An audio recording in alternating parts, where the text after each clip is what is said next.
সমুদ্রের পাড়ে শান্তিতে ভরা ছোট্ট এক গ্রাম থুবাতুর। তবে আজ থেকে ৪৩ বছর আগে শয়তানি এক আত্মার কারণে গ্রামে এমন এক অভিশাপ নেমে আসে যে এরপর থেকে যে বা যারাই ওই গ্রামের সমুদ্রে মাছ ধরতে যেত সে আর কোনোদিনও জীবিত ফিরতে পারত না। যে গ্রামের একমাত্র আয়ের উৎস ছিল সমুদ্রের মাছ ধরা, তাদের জন্যই সমুদ্র এমন এক অভিশাপ হয়ে দাঁড়ায় যেন পানিতে কুমির আর ডাঙায় বাঘ। তাই জীবনের দায়ে এই ৪৩ বছরে প্রাণ দিতে হয় প্রায় ৩০০ জেলেকে। এভাবেই একদিন সমুদ্রের অভিশাপের শিকার হয় কিং এর বাবা চার্লস। আর সেদিন থেকেই কিং প্রতিজ্ঞা করে যেভাবেই হোক এই সমুদ্রে গিয়ে সে তার বাবাকে খুঁজে আনবেই। লোকমুখে প্রচলিত সমুদ্রের অভিশাপ আর ভয়ানক আত্মার গল্পকে নিছক অন্ধবিশ্বাস ভেবে কিং যখন বোট নিয়ে সমুদ্রে মাছ ধরতে চায় তখনই তার সাথে হতে থাকে ভয়ানক সব ঘটনা, যা সে কখনো দুঃস্বপ্নেও ভাবেনি। সমুদ্রের এই রহস্য সমাধান করতে গিয়ে সে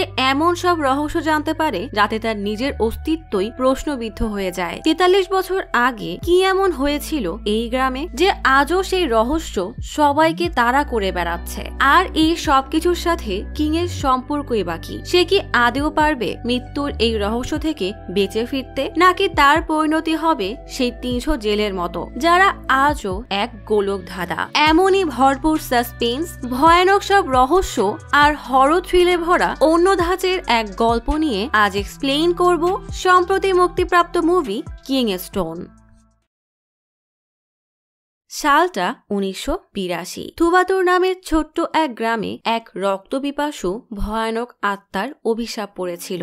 এই আত্মার একটাই উদ্দেশ্য ছিল, তা হলো এই গ্রাম যেন ধ্বংস হয়ে যায়। গ্রামের এক এক বাসায় পড়েছিল অগণিত লাশ। মাটিতে দাফন করার পরও এই আত্মার শক্তি একটুও কমেনি। তাই তাকে শান্ত করতে কফিনটাকে সমুদ্রে ভাসিয়ে দেওয়ার সিদ্ধান্ত নেওয়া হয়। গ্রামের ফাদার আত্মাকে শান্ত করার মন্ত্র পড়তে থাকে আর গ্রামবাসী কফিন সিল করার জন্য তার উপরে গরম সোনা ঢালতে থাকে। হঠাৎই তখন জোরে বিদ্যুৎ চমকে ওঠে আর আত্মার অভিশাপে পুরো গ্রামে আগুন লেগে যায়। গ্রামবাসী দৌড়ে আগুন নেভাতে যায়। এদিকে সেই শয়তানি আত্মা তখনও কফিনের মধ্যে থেকে বের হওয়ার জন্য সমানে কফিনের দরজায় ধাক্কা দিচ্ছে। ব্যাগ কাঁধে এক ছেলে দুইটা বাচ্চা ছেলেমেয়ের হাত শক্ত করে ধরে রেখেছে। কফিনকে দড়িতে বেঁধে দুই নৌকায় করে নিয়ে যাওয়া হয় মাঝ সমুদ্রে। পাশেই ফাদার আরেক নৌকায় দাঁড়িয়ে মন্ত্র পড়েই যাচ্ছে। কিছুক্ষণ পর কফিনকে সমুদ্রের গভীরে পাঠিয়ে দেওয়া হয়। এদিকে যে শয়তানি আত্মার জন্য গ্রামে এত সমস্যা হয়েছে তার সব জিনিসপত্র বের করে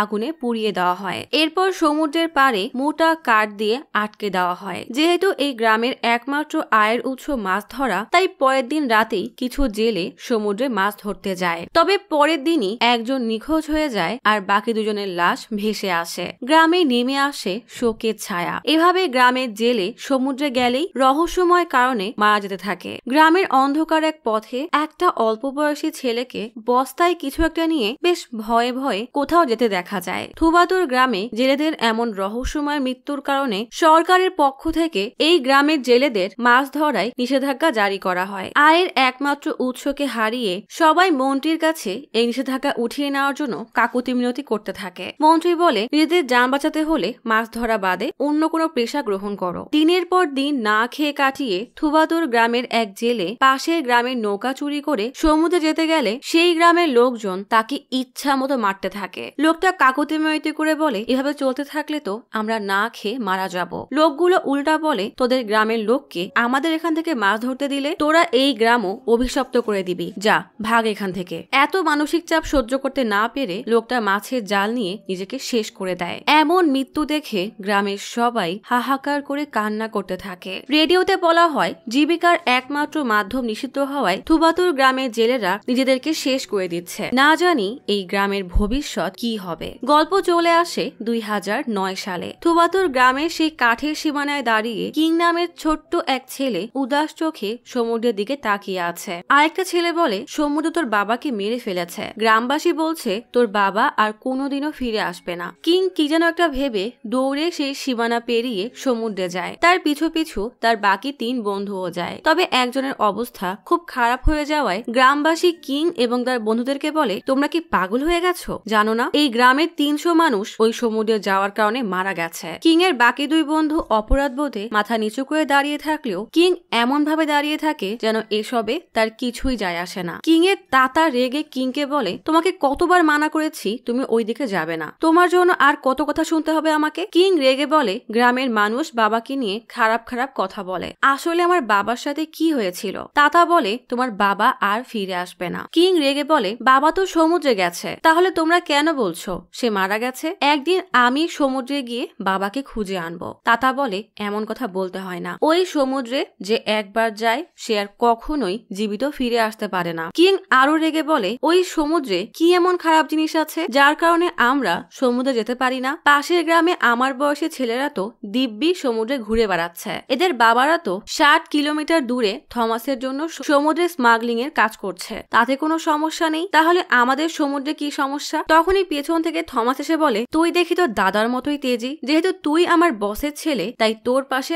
আমি আছি। বলেই কিংকে টাকা দিয়ে বলে, তোর বাবার মতো বোকা হয়ে গ্রামের লোকদের জন্য লড়াই করে জীবন দেওয়া থেকে আমার হয়ে কাজ কর। তোর সমুদ্রে যাওয়ার খুব শখ তাই না? যখন বড় হবি তখন আমার হয়ে কাজ করবি, মনে রাখিস এই টাকা সবার ভাগ্য বদলে দেয়। এত টাকা দেখে কিং অবাক হয়ে তাকিয়ে থাকে। গল্প চলে আসে 2025 সালে। তুবাতুর গ্রামে মাছ ধরা এক অভিশাপের নাম। প্রায় 43 বছর হয়ে গেছে যে সরকার এই গ্রামে মাছ ধরা নিষিদ্ধ করে দিয়েছে। এই গ্রামের মানুষের কাছে এখন এই জমিটুকু ছাড়া আর কিছুই নেই, তাই তারাও দুনিয়া থেকে বিচ্ছিন্ন হয়ে অনাথের মতো জীবন যাপন করছে। এসব কথা এই গ্রামের এক বয়স্ক লোক বেঞ্জি নামক এক ছেলেকে বলছিল। বেঞ্জি অবাক হয়ে জিজ্ঞেস করে, কেউ কি কখনো আমাদের গ্রামের জন্য কিছু করার চেষ্টা করেনি? বয়স্ক লোকটা বলে, একজন মানুষই আছে যে এই গ্রামের আয়ের ব্যবস্থা করেছে, তার নাম থমাস। এই গ্রামের লোক থমাসের জন্য সব করতে পারে, তাই তুটিকরিনের সব এখন থমাসের নিয়ন্ত্রণে। থমাসও এই গ্রামেরই একজন, তবে থমাসের এখন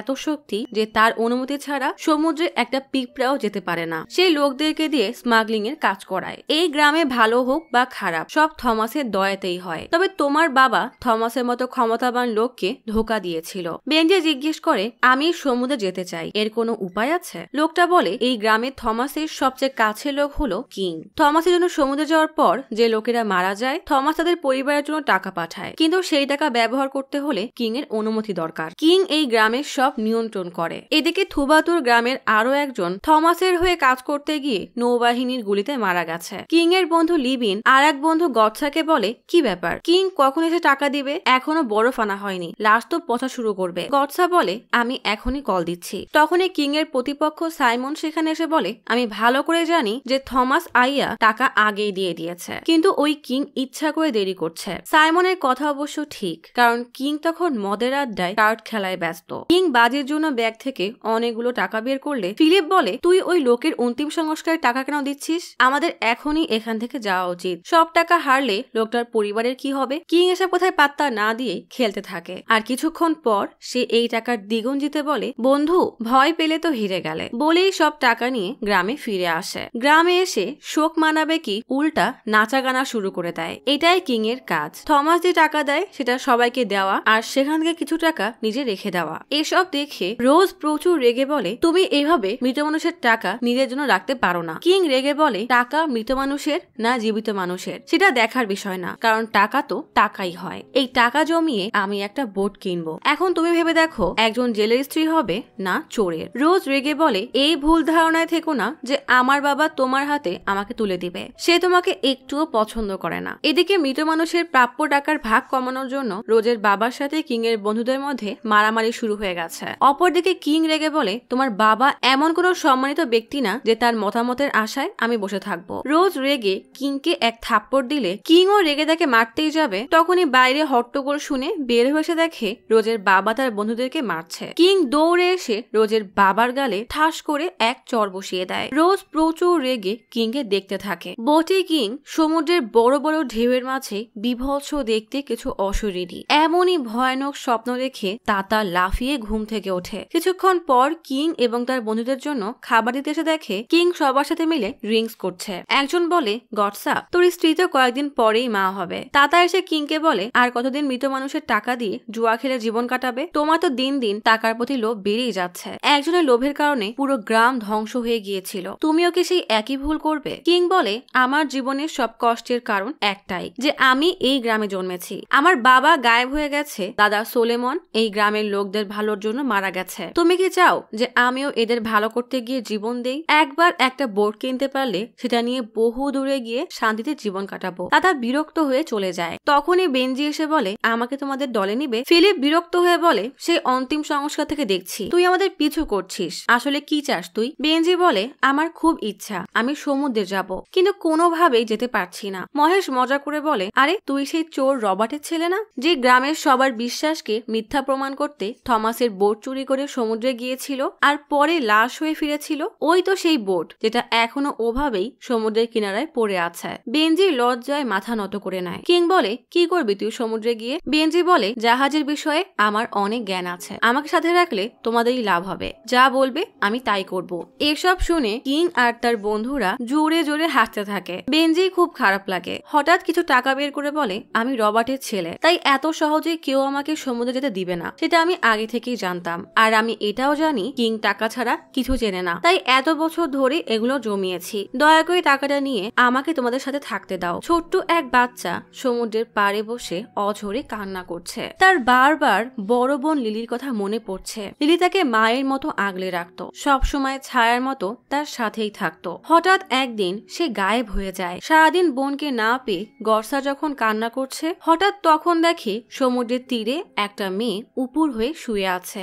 গর্সা বেশ সাহস নিয়ে মেয়েটার কাছে এসে তার মুখের উপর থেকে চুল সরাতেই দেখে এটা আসলে তারই বোন লিলি। গর্সা চিৎকার করে গ্রামের সবাইকে ডাকতে থাকে। হঠাৎ লিলির চেহারা বিভৎস এক রূপ ধারণ করে। সে খপ করে গর্সার পা চেপে ধরে। এমনই এক ভয়ানক স্বপ্ন দেখে গর্সা কেঁপে ঘুম থেকে ওঠে। পাশে তাকিয়ে দেখে তার স্ত্রী আরামে ঘুমাচ্ছে। হঠাৎ দরজায় ধাক্কানোর শব্দ পেয়ে দরজা খুলতেই দেখে বেনজি একদম তৈরি হয়ে এসেছে, কারণ আছে সবার সাথে থমাসকে দেখতে যাবে। সবাই মিলে তুথু করিনে থমাসের সাথে দেখা করতে আসে। থমাস এবং তার লোকদেরকে দেখে বেনজি ভয়ে কাঁপছে। বেনজিকে কাঁপতে দেখে থমাস তাকে ডেকে জিজ্ঞেস করে, তুই রবার্টের ছেলে তাই না? ভয়ে কাঁপছিস কেন? অবশ্য ভয় ভালো জিনিস, আমিও এক সময় তোর মতোই ছিলাম, কিন্তু ভয় আমাদেরকে দিয়ে অনেক ভয়ঙ্কর কাজ করাতে পারে। আসলে 43 বছর আগে সেই রাতে থমাসই ভয়ে ভয়ে থুবাতুর গ্রাম ছেড়ে পালিয়েছিল। থমাস বেনজিকে বলে, নিজের বাবার মতো ভুল করো না। কিং বলে,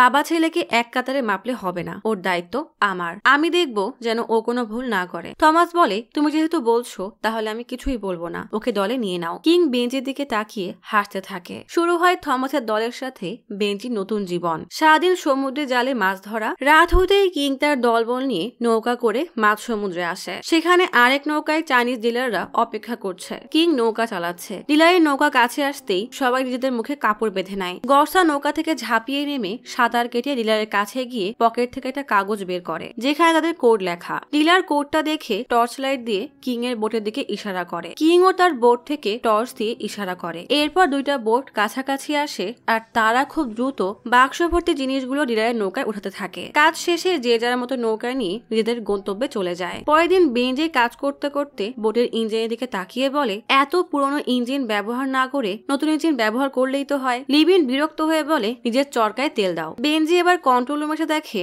বোটের জিপিএস ঠিক মতো কাজ করছে না। বেঞ্জি বলে, আমার বিশ্বাস হচ্ছে না যে তুমি এখনো এত পুরনো মডেল ব্যবহার করো। কিং রেগে বেঞ্জির পিঠে চর দিয়ে বলে, নিজের কাজ কর যা। এভাবেই রোজ রাতে বেঞ্জি সবার সাথে ডিলারের কাছে বাক্সে ভরা জিনিস পৌঁছাতে যায়। বেঞ্জি একদিন গর্সাকে জিজ্ঞেস করে, তোমরা আসলে কি সাপ্লাই দাও? গর্সা বলে, এটা এক ধরনের সামুদ্রিক শসা। বেঞ্জি বুঝতে না পারলে গর্সা বলে, সমুদ্রের তলায় এক ধরনের প্রাণী পাওয়া যায় যেটা দেখতে কিছুটা শসার মতো। এই সামুদ্রিক শসা দেখতে জঘন্য হলেও মার্কেটে এর অনেক দাম। আমাদের পূর্বপুরুষরা এর ব্যবসা করত, এরপর আমরা শুরু করি। বেঞ্জি জিজ্ঞেস করে, এটা যদি আমাদের পূর্বপুরুষদের ব্যবসা হয় তাহলে আমরা এভাবে চুরি করে স্মাগলিং কেন করি? গর্সা বলে, 2001 সালে সেন্ট্রাল গভর্নমেন্ট সামুদ্রিক শসা ধরায় নিষেধাজ্ঞা জারি করে। এরপর থেকে এর দাম আরো বেড়ে যায়, কিন্তু কারোরই সরকারের বিরুদ্ধে যাওয়ার সাহস হয়নি, তাই চুরি করে এই সামুদ্রিক শসা বেচতে হয়। বেঞ্জি বলে, তাহলে ধরা পড়লে তো আমরা সবাই জেলে যাব। গর্সা বলে, এটা শুধু ভারতেই ব্যান করা, তাই আমরা ভারতের বর্ডার পার হয়েই বেচি। যদি আমরা ধরা পড়েও যাই তাহলে খুব সহজেই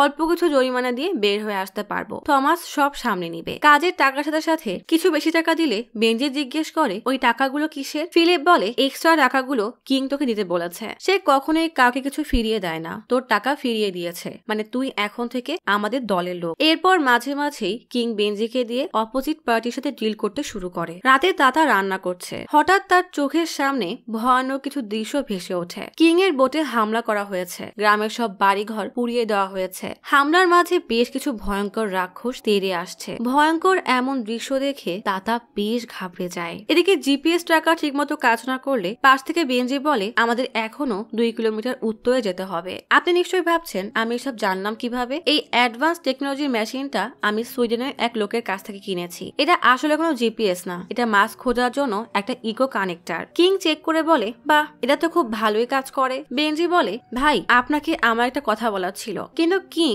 বেঞ্জিকে পাত্তা না দিয়ে বলে আরে আমরা তো কাছাকাছি চলে এসেছি, তাড়াতাড়ি গিয়ে জিনিসগুলো রেডি কর। বেশ কিছু দূর যাওয়ার পরেও আশেপাশে কাউকে না দেখে কিং বলে কি ব্যাপার, আশেপাশে কাউকে তো দেখছি না, ওদের তো এখানে থাকার কথা। গর্সা বলে ওরা হয়তো এখনো পৌঁছাতে পারেনি, আমরা আমাদের কাজ করতে থাকি, ওরা ঠিকই চলে আসবে। তখনই বেঞ্জি এসে কিংকে বলে ভাই আপনার সাথে আমার কিছু কথা ছিল, দয়া করে আমার কথা শুনুন। কিং বলে এখন কথা শোনার সময় নেই, তাড়াতাড়ি বাক্সগুলো ওদের বোটে পৌঁছাতে হবে। এমনি আমি অনেক ঝামেলায় আছি, ক্লায়েন্টের বোট কোথাও দেখা যাচ্ছে না। কিন্তু বেঞ্জি কিছু বলতে গেলে কিং রেগে বলে তোকে আমি যা বলছি সেটাই কর। বেঞ্জি হাতে টিউব ফেলে বলে আগে আমি যা বলছি তা শুনতে হবে। সামুদ্রিক শসার একটার ওজন হয় 2 কেজি, আর শুকিয়ে গেলে ওজন হয় ½ কেজি। তাই আমাদের 200 কেজির মতো লোড করা উচিত, কিন্তু আমরা তার চাইতে অনেক বেশি লোড দেই। আমার মনে হচ্ছে নিশ্চয়ই কোনো ঝামেলা আছে, আপনি একবার বাক্সগুলো খুলে দেখুন। কিং রেগে বলে তোর বাবার মতো তোর কি মাথা নষ্ট হয়ে গেছে? বেঞ্জি বলে আমার বাবার সাথে কি হয়েছিল সেটা জানতেই আমি এখানে এসেছি। আমার কথা শুনে একবার বাক্স খুলেই দেখেন, প্রমাণ হয়ে যাবে আমার বাবা চোর না। কিং বেঞ্জিকে একটা চট দিয়ে বলে যদি আমার কথা মতো কাজ করতে পারিস তাহলে থাক, আর না পারলে কাল থেকে জাহাজে আসবি না। আমি ঠিক করব এই বোটে কি হবে আর কি হবে না। বেঞ্জি কান্না করতে করতে বলে এই কারণেই আমি বলছি একটা বাক্স খুলে দেখো, আসলে আমরা কার অর্ডার ফলো করছি। গর্সা এগিয়ে এসে বলে কি রে মুখ বন্ধ করতে পারছিস না? বেঞ্জি বলে আজই প্রমাণ হয়ে যাবে আমি কোনো চোরের ছেলে না। তখন এই ক্লায়েন্টের জাহাজ তাদের দিকে এগিয়ে আসলে কিং হাত নেড়ে তাদেরকে ইশারা দেয়। গর্সা হরিশকে বলে মন খারাপ করিস না, এটা নিয়ে আমরা পরে কথা বলবো, এখন কাজ শুরু কর। বেঞ্জির কথা না বাড়িয়ে মুখে গামছা বেঁধে সমুদ্রে ঝাঁপ দেয়। টিউবে ভর দিয়ে সাঁতরাতে ক্লায়েন্টের জাহাজের কাছে গেলেই তারা বেঞ্জিকে টেনে জাহাজে ওঠায়। বেঞ্জি সিগারেটের মতো কিছু একটা তাদের হাতে দিলে তারা সেটা খুলে খুব ভালো করে দেখে। সেখানে একটা মেসেজ লেখা ছিল। সেই মেসেজটা পড়ে ক্লায়েন্টরা কিং এর জাহাজে টর্চ মেরে জানায় সব ঠিক আছে। সিগন্যাল পেতেই কিং জাহাজ নিয়ে তাদের জাহাজের দিকে যায়। কাছাকাছি গিয়ে মাঝখানে একটা তক্তা দিয়ে সবাই মিলে বাক্সগুলো ক্লায়েন্টের জাহাজে ওঠাতে শুরু করে। বাক্সগুলো ট্রান্সফার করার সময় তখনই নৌবাহিনী তাদের জাহাজ লক্ষ্য করে গুলি মারতে শুরু করে। নৌবাহিনীর অফিসার তাদেরকে সারেন্ডার করতে বললেও দুই জাহাজ নিয়ে দুজনেই দুদিকে পালাতে শুরু করে। তাদেরকে পালিয়ে যেতে দেখে নেভি অফিসার বলে তোমরা যদি এরপরও সারেন্ডার না করো তাহলে পরের গুলিটা তোমাদের শরীরে লাগবে। নৌবাহিনীকে গুলি চালাতে দেখে বেঞ্জি ভয়ে সমুদ্রে লাফ দেয়। বেঞ্জিকে বাঁচাতে কিংও সমুদ্রে ঝাঁপিয়ে পড়ে। নৌবাহিনীর অফিসাররা তখনও একের পর এক গুলি চালিয়ে যাচ্ছে। পানির মাঝে বেশ দূরে বেঞ্জিকে দেখে কিং সেদিকে এগিয়ে যায়। তখন একটা গুলি এসে বেঞ্জির গলায় লাগে। কোনো মতে সবাই মিলে বেঞ্জিকে সমুদ্রে একটা দ্বীপে নিয়ে আসে। জঙ্গলের মাঝে এসে গর্সা সবাইকে বলে এই পরিস্থিতিতে আমরা ওকে নিয়ে কিভাবে হাসপাতালে যাব। কিং বেঞ্জির মাথা তার কোলের উপর নিয়ে এসে বলে আর একটু ধৈর্য ধর, সকাল হলে নিশ্চয়ই কোনো ব্যবস্থা হবে। কিছুক্ষণ পরই বেঞ্জি মারা গেলে সবাই কান্নায় ভেঙে পড়ে। গর্সা কান্না করতে করতে বলে সামান্য সি কিউকাম্বার পাচার করতে গিয়ে আমরা একটা জীবন হারিয়ে ফেললাম। এই কথা শুনে কিং এর মনে পড়ে বেঞ্জি বলেছিল নিশ্চয়ই সি কিউকাম্বারের আড়ালে অন্য কিছু পাচার হচ্ছে। কিং কাউকে কিছু না বলেই সমুদ্রের দিকে হাঁটতে শুরু করে। তার বারবার মনে পড়ে বেঞ্জি বলেছিল আর যাই হোক তার বাবা চুরি করতে পারে না। কিং জাহাজে এসে বেঞ্জির বাবা রবার্টের মতো কাঠের বাক্স থেকে ঢাকনা সরিয়ে ফেলে। একটা সি কিউকাম্বার হাতে নিয়ে সেটা চাকু দিয়ে কাটতেই তার ভেতরে ড্রাগসের একটা প্যাকেট পায়। এই প্যাকেট পাওয়ার পর রবার্ট এসে থমাসের সাথে ভীষণ ঝগড়া করেছিল, আর সেই রাতেই থমাস তার লোকদেরকে দিয়ে রবার্টকে মেরে ফেলে। তার মানে রবার্ট আসলে ভালো মানুষ ছিল। পরের দিন সকালে গ্রামের সবাই বেঞ্জির লাশের সামনে বসে কান্না করছে। রোজ কিংকে মনমরা হয়ে বসে থাকতে দেখে তার দিকে এগিয়ে এসে বলে এভাবে মনমরা হয়ে বসে আছে কেন? তুমি চাইলে তো আর মৃত্যু আটকাতে পারবে না, ওর কপালের মৃত্যু লেখা ছিল। কিং একটা ঝাড়ি দিয়ে বলে ওর ভাগ্যের কারণে মারা যায়নি, অন্য কারো দোষে মারা গেছে, যার কারণে বেঞ্জি মারা গেছে আমি তাকে শেকড় সহ উপড়ে ফেলবো। বেঞ্জির মৃত্যুর পর কিং যখন থমাসের সাথে দেখা করতে যায় তখন থমাস বলে রবার্টের ছেলের কথা শুনে ভীষণ খারাপ লাগছে, তবে মরে গিয়ে ভালোই হয়েছে। কোস্টগার্ড ওকে ধরতে পারলে তোরা ধরা পড়ে যেতি। আরো কিছু টাকা দিয়ে বলে আপাতত এই টাকাগুলো দিয়ে সংসার চালাও, কয়েকদিন কাজ বন্ধ থাকুক। কিং জিজ্ঞেস করে আপনি আমাদেরকে বলেননি কেন? আপনি আমাকে জানালে আমি বেনজিকে কাজে নিতাম না। থমাসের লোকজন তেড়ে আসলে থমাস তাদের সবাইকে বাইরে পাঠিয়ে দেয়। দুই দলের লোকজন সবাই বাইরে চলে গেলে থমাস জিজ্ঞেস করে তুই কাঠের বাক্স খুলেছিস তাই না? কিং বলে আমি একজনের মৃত্যুর কথা বলছি আর তুমি তোমার বাক্স নিয়ে পড়ে আছো। থমাস বলে শুধুমাত্র সি কিউকাম্বার পাচার করে ডাল ভাতও জুটবে না। কিং বলে আমি এসব নিয়ে কথা বলছি না, তুমি আমাকে একবার জানাতে পারতে এই কাজে রিস্ক আছে, তোমার কারণে ছোট একটা বাচ্চা মারা গেল। থমাস বলে তুই টাকার বিনিময়ে কাজ করিস, তাই তোকে সবকিছু বলার প্রয়োজন মনে করি না, আগে তোর কাজ ঠিক মতো কর আর টাকা নিয়ে যা। শুধু এই ছেলেটা না, গ্রামের সবাই মারা গেলেও আমার তাতে কিচ্ছু যায় আসে না। জন্মের পর থেকে এই গ্রামের মানুষ আমার দাসত্ব করে। কিং বসে বসে এইগুলোই ভাবছিল। তখনই থমাসের লোক সাইমন এসে বেনজির মায়ের হাতে কিছু টাকা দেয়। সাইমন গ্রামের সবাইকে বলে আজ থেকে এই গ্রামের কেউ থমাসের সাথে কাজ করতে পারবে না, আর থমাসের সাথে কাজ না করলে তোমাদের পেটে ভাত জুটবে না। গ্রামের সবাই কিং এর সাথে রাগারাগি শুরু করলে কিং বলে যদি আমরা থমাসের জন্য কাজ করি তাহলে আমরা সবাই এভাবেই মারা যাব, আর তোদের থমাসকে গিয়ে বলে দিস আমিও দেখব এই গ্রামের কেউ ওর সাথে কিভাবে কাজ করে। আসলে বেনজির মৃত্যুর পর কিং থমাসের সাথে কথা বলতে গিয়ে তাকে ইচ্ছা মতো মারে। সেখান থেকে চলে যাওয়ার সময় কিং বলে আজ থেকে তোর পাপের সব রাস্তা বন্ধ, আমিও দেখব কিভাবে তুই গ্রামবাসীকে দিয়ে এই পাপ কাজ করাস। রাতে বেনজির মা কান্না করতে করতে কিংকে বলে সেটা চেয়েছিল ওর বাবার সাথে কি হয়েছে সেটা খুঁজে বের করবে, তুমি ওকে সমুদ্রে নিয়ে গেছো, তোমার কারণে ও মারা গেছে। ওই সমুদ্রের অভিশাপের কারণেই আমি আমার স্বামী আর সন্তান দুজনকে হারিয়ে ফেলেছি। ছোটবেলায় কিং তাতাকে বলে ওই সমুদ্রে কি এমন অভিশাপ আছে, যদি আজ তুমি আমাকে না বলো তাহলে আমি নিজেই সমুদ্রে যাব। গল্প চলে আসে 1982 সালে। তাতা বলে তখন আমার বয়স 15 থেকে 16 বছর। এই গ্রাম তখন এমন ছিল না, এই গ্রামে তখন সুখ শান্তিতে সমৃদ্ধ ছিল। গ্রামের মানুষ সমুদ্রের মাছ ধরে বেশ শান্তিতেই জীবনযাপন করত। তোর দাদা সোলেমন আইয়া সবসময় এই গ্রামের মানুষের খোঁজ খবর রাখতো, সেই আমাকে তোদের বাড়িতে আশ্রয় দেয়। তোর দাদার অনেক জাহাজ ছিল, লোকেরা সেগুলো নিয়ে মাছ শিকার করে আবার সময় মতো ফিরিয়ে দিয়ে যেত। কিন্তু এর মাঝেই কিছুদিন পর সমুদ্রে যে বা যারাই সি কিউকাম্বার ধরতে যেত সেই লাশ হয়ে ফিরে আসতো। দিনের পর দিন এভাবে রহস্যময় মৃত্যুর মিছিল বাড়তে থাকলো। তোর দাদা বিশ্বাস করত শুধুমাত্র একজন মানুষ এই সমস্যার সমাধান করতে পারবে, সেই লোকটার নাম বোস আইয়া। মিলিটারিতে চাকরি করার কারণে সবাই তাকে সম্মানের চোখে দেখত। সবকিছু জানার পরে বোস সোলেমনকে বলে সি কিউকাম্বার ধরা আমাদের পূর্বপুরুষের পেশা, আমি গ্রামবাসীর মৃত্যুর কারণগুলো বুঝতে পারছি না, মনে হচ্ছে কোনো না কোনো ঝামেলা নিশ্চয়ই আছে, হয়তো আমাদের পূর্বপুরুষদের পেশা এখানেই শেষ হয়ে যাবে। সি কিউকাম্বারের দাম বেড়ে যাওয়ার কারণে অতিরিক্ত শিকার করা হয়, আর এ কারণে সি কিউকাম্বার কমে গেছে। সোলেমন বলে হয়তো জেলেরা গভীর সমুদ্রে নেমে পানির অতিরিক্ত চাপ সহ্য করতে না পেরে মারা যাচ্ছে, মারা যাবে জেনেও তারা গভীর সমুদ্রে নামতেও ভয় পাচ্ছে না। আমাদের পূর্বপুরুষরা সমুদ্রের গভীরে নামার আগে প্র্যাকটিস করত, কিন্তু বর্তমানে কেউ এসবের দামই দেয় না। ওদেরকে আমাদেরকে সঠিকভাবে শিক্ষা দিতে হবে, নয়তো এই গ্রামের একটা সন্তানেরও বাবা থাকবে না। তোমার দাদার অনুরোধে বোসের বন্ধু অ্যান্থনি সমুদ্রের মাঝে মৃত্যুর রহস্য সমাধান করার জন্য বোটে করে গ্রামের মানুষদের সাথে সমুদ্রে যেতে রাজি হয়। কিন্তু 2 দিন পর সমুদ্রের কিনারায় অ্যান্থনির লাশ পাওয়া যায়। একমাত্র বন্ধুকে হারিয়ে বোস কান্নায় ভেঙে পড়ে। এক রাতে সোলেমন গ্রামের সবাইকে সমুদ্রের পাড়ে ডেকে বলে সি কিউকাম্বার ধরতে গিয়ে আমাদের লোকজন মারা যাচ্ছে না, একজন মানুষের লোভের কারণে আমাদের গ্রামের লোকজন রহস্যময়ভাবে মারা যাচ্ছে। গ্রামের লোকজন দেখে বোস সমুদ্রের কিনারায় রক্তাক্ত অবস্থায় পড়ে আছে। সোলেমন বেশ কিছু সোনা বালির উপরে ছুঁড়ে মেরে বলে সবকিছু এই সোনার কারণেই হচ্ছে। সে গ্রামের মানুষদেরকে ভয় দেখিয়ে গভীর সমুদ্র থেকে সোনা আনতে পাঠাতো। সমুদ্র গভীরে গিয়ে অতিরিক্ত পানির চাপে নিঃশ্বাস নিতে না পারার কারণে তারা সবাই মারা যেত। অ্যান্থনি তার বন্ধু হওয়ার পরও শুধুমাত্র সোনার লোভে সে অ্যান্থনিকেও মেরে ফেলেছে। সব শোনার পরে গ্রামের লোকজন গণপিটুনি দিয়ে বোসকে মেরে ফেলে। গ্রামের সবাই ভাবে এবার সবকিছু ঠিক হয়ে যাবে, কিন্তু বোসের মৃত্যু অভিশাপ হয়ে ফিরে আসে। পরের দিন বোসের আত্মা পুরো গ্রাম জ্বালিয়ে দেয়। যে গ্রাম থেকে মাছের গন্ধ আসতো সেখান থেকে লাশের পোড়া গন্ধ ভেসে আসে। গ্রামের প্রতিটা বাসার দেওয়াল থেকে মৃত মানুষের চিৎকার ভেসে আসছিল। গ্রামের সবাই দৌড়ে সোলেমনের বাসায় সাধু চাওয়ার জন্য যায়, কিন্তু সেখানেও তার পরিবারের সবার লাশ পড়েছিল, শুধুমাত্র কিং এর বাবা চার্লি ছাড়া। গ্রাম থেকে কালো ছায়া দূর করতে একটা তান্ত্রিককে ডেকে আনা হয়। সেই তান্ত্রিক বলে, যতক্ষণ না বোসের লাশ মাটিতে দাফন করা হবে ততক্ষণ এই মৃত্যুর মিছিল থামবে না। যদি তোমরা সবাই এই গ্রামকে বাঁচাতে চাও তাহলে সমুদ্রে আর যেতে পারবে না। যদি গ্রামকে বাঁচাতে চাও তাহলে সমুদ্রের কথা ভুলে যেতে হবে। সমুদ্র নাকি গ্রাম, তোমরা কোনটা চাও সেটা তোমাদেরকে বেছে নিতে হবে। গ্রামের মানুষ ঠিক কি করবে বুঝতে পারছিল না, কারণ সমুদ্রের সমাধি কেবল তাদেরই হয় যারা অনেক ভালো মানুষ এবং জীবনে কখনো কারো ক্ষতি করেনি, যাদের মনে কখনো রাগ, হিংসা বা প্রতিশোধের নেশা থাকে না। তাকে সর্বোচ্চ সম্মান দেওয়ার জন্যই কেবল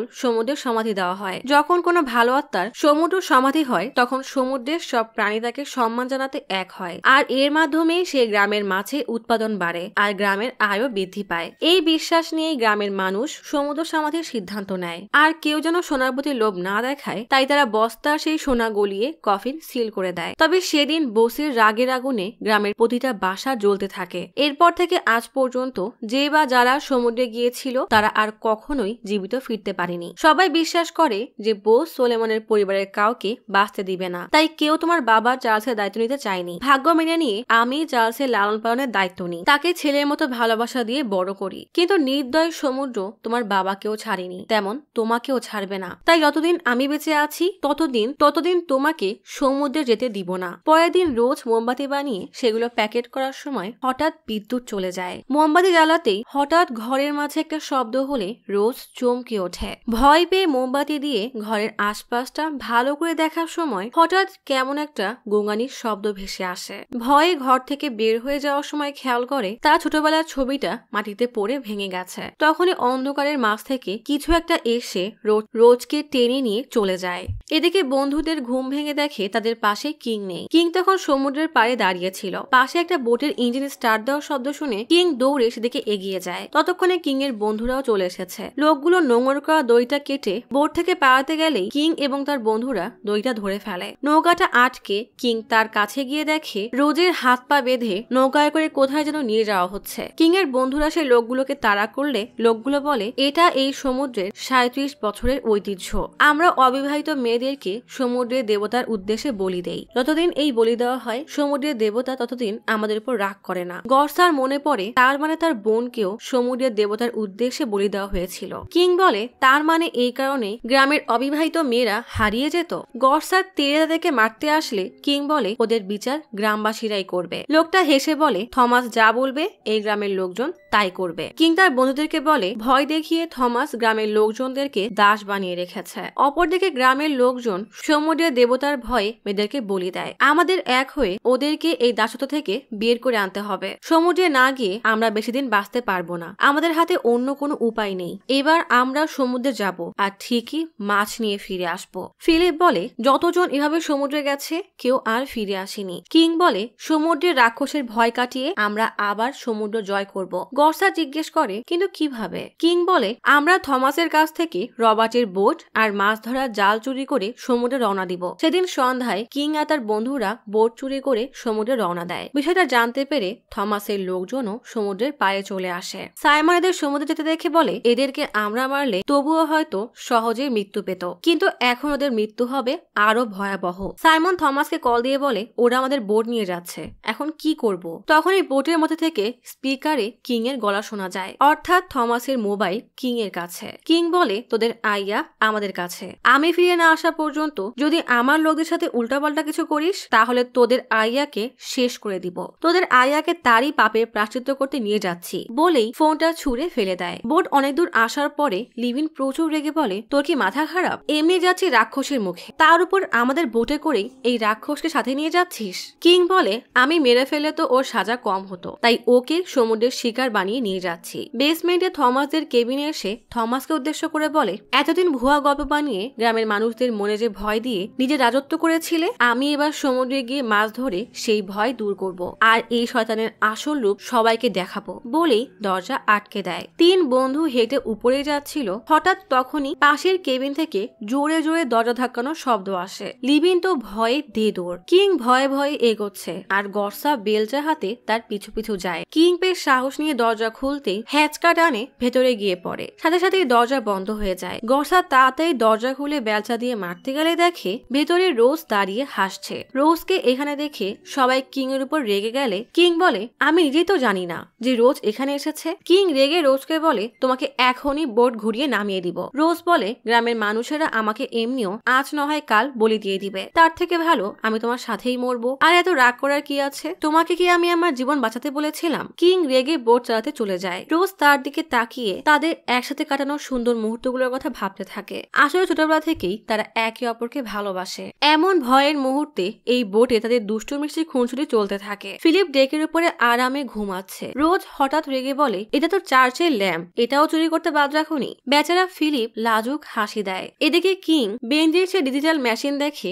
যে আশেপাশে কোনো মাছ দেখা যাচ্ছে কিনা। তবে সেখানে কোনো মাছ না থাকায় তার নর্থের দিকে বোট নিয়ে যেতে থাকে। কিং রেডিওতে গান শুনতে শুনতে ডেকে আসতেই তার পায়ে ল্যাম্পের কাচের ভাঙা টুকরা ফুটে যায়। কাজটা বের করে রেগে ফিলিপকে বলে, জায়গাটা পরিষ্কার করতে পারিসনি? বলেই রক্তমাখা কাজটা পানিতে ফেলে দেয়। হঠাৎ লক্ষ্য করে ল্যাম্পের নিচে কিছু টুকরো কাগজ। একটা কাগজ নিয়ে পড়তেই দেখে তাতে লেখা মার্টিন ৩রা ডিসেম্বর ১৯৮২। তার মানে এটা তার তাতার লেখা। তখনই হঠাৎ দূর থেকে অন্য বোটের শব্দ শুনে সবাই বেশ হকচকিয়ে যায়। কিং ফিলিপকে কাগজগুলো দিয়ে বলে, যা বেসমেন্টে রেখে আয়। গর্সার দূরবীন দিয়ে দেখার চেষ্টা করে যে শব্দটা কোথা থেকে আসছে। হঠাৎ তার নজর পড়ে একটা লঞ্চে। কিং বেশ চিন্তিত হয়ে বলে, আমাদের এলাকার সাগরে আমরা ছাড়া আর কেউ আসে না, তাহলে এখানে লঞ্চ কিভাবে আসলো? ফিলিপ কিংকে বলে, আমি কি বোট ওইদিকে ঘুরাবো, কি বলো? কিং হ্যাঁ বলে ফিলিপ বোট ঘুরায়। গর্সা আবারও দূরবীন দিয়ে দেখে লঞ্চটা আর দেখা যাচ্ছে না। অন্যদিকে তাকালে সেদিকে আবারও লঞ্চ দেখতে পায়। গর্সা বলে, আমরা মনে হয় অন্যদিকে চলে এসেছি। লিভিন টিটকারি করে বলে, ঠিক মতো দিকে চেনে না, সে আবার বোট চালাতে এসেছে। ফিলিপ বলে, আমি তো ডান দিকেই ঘুরালাম। কিং তাড়াতাড়ি গিয়ে নিজেই বোট চালানো শুরু করে। হঠাৎ এক দমকা হাওয়া বইতে শুরু করে। সবার চেহারায় অজানা এক আতঙ্ক।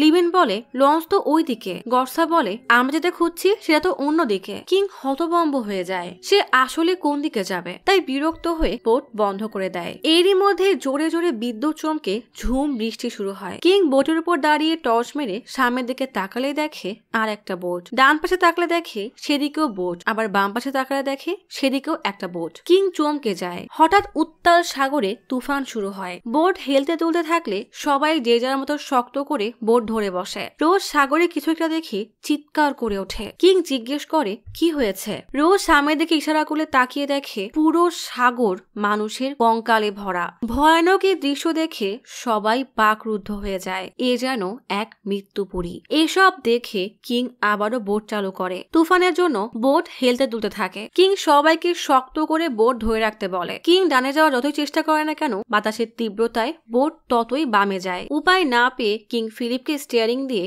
নিজে বাইরে গিয়ে দড়ি টানতে থাকে যেন বাতাসের মোড় ঘোরাতে পারে। এরই মধ্যে সামনে থেকে বিশাল বড় এক ঢেউ তেড়ে আসতে থাকে। সবাই ভয়ে চিৎকার করছে। কিং ফিলিপকে বলে, তাড়াতাড়ি ডানে ঘোরা। ফিলিপ কোন রকমে বোটটা ঘুরিয়ে দেয়। বেশ অনেকক্ষণ পর সাগর শান্ত হয়ে গেলে কিং উঠে রোজকে জিজ্ঞেস করে, ঠিক আছো তো? সবাই ঠিক আছে বললেই কিং খেয়াল করে লিভিন সেখানে নেই। বাইরে খেয়াল করে দেখে লিভিন এক কোনায় কাঁচুমুচু হয়ে বসে আছে। লিভিনের কাছে হাত রাখলেই লিভিন কাঁপতে কাঁপতে দেখায় তার হাতে তাজা রক্তমাখা এক মাথার খুলি, যার মাথা ফেটে রক্ত গড় গড় করে বের হচ্ছে। সবাই ভয়ে চমকে যায়। নিজেকে শান্ত করতে লিভিং ড্রিঙ্কস করে চারিপাশে তাকিয়ে বলে, আমাকে মাছ ধরার নাম করে নিয়ে এসে মনে হচ্ছে মেরেই ফেলবে। সাগর পাড়ে বসে কিং এর তাতা কিং এর ছোটবেলার কথা মনে করছে। কিং তার বলা গল্প বিশ্বাস করতো না। একদিন কিং বলে, তোমাকে না জানিয়েই আমি সাগরে যাব। তাতা বলেছিল আমি বেঁচে থাকতে তা কখনোই সম্ভব না, কিন্তু আজ কিং সেটা করে দেখিয়েছে। তাতার কিং এর জন্য